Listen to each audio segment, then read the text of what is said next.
We are playing a game. And the game runs like this. The only thing you really know is what you can put into words. Several thousand years ago, human beings evolved the system of self-consciousness. And they knew. There was a young man who said, though, it seems that I know that I know. What I would like to see is the I that knows me when I know that I know that I know. You see? And this is the human problem. We know that we know. And so there came a point in our evolution when we didn't guide life by just trusting our instincts, and had to think about it, and had to purposely arrange and discipline and push our lives around in accordance with foresight and words and systems of symbols, accountancy, calculation, and so on. So you get anxiety. This is the price you pay for knowing that you know, for being able to think about thinking, to feel about feeling. And so you're in this funny position.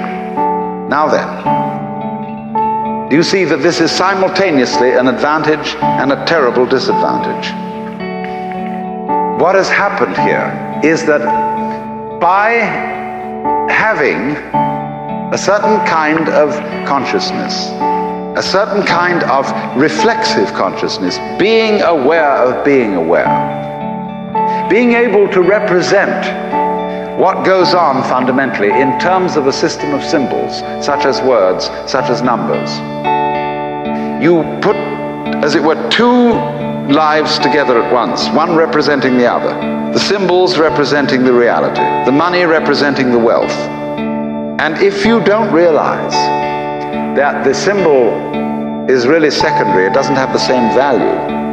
You know, people go to the supermarket and they get a whole cartload of goodies and they drive it through, and then the clerk fixes up the counter and this long tape comes out, and you say, $30 please. And everybody feels depressed because they give away $30 worth of paper, but they've got a cartload of goodies. They don't think about that. They think they just lost $30. But you've got the real wealth in the cart. All you parted with was the paper. Because the paper in our system becomes more valuable than the wealth. It represents power, potentiality, whereas the wealth, you think, oh well, that's just necessary. You've got to eat. If you awaken from this illusion, and you understand that black implies white, self implies other, you can feel yourself not as a stranger in the world, not as something here on probation, not as something that has arrived here by fluke, but you can begin to feel your own existence as absolutely fundamental. And in other words, what exists, reality itself, is gorgeous, what you are basically. Deep, deep down, far, far in, is simply the fabric and structure of existence itself.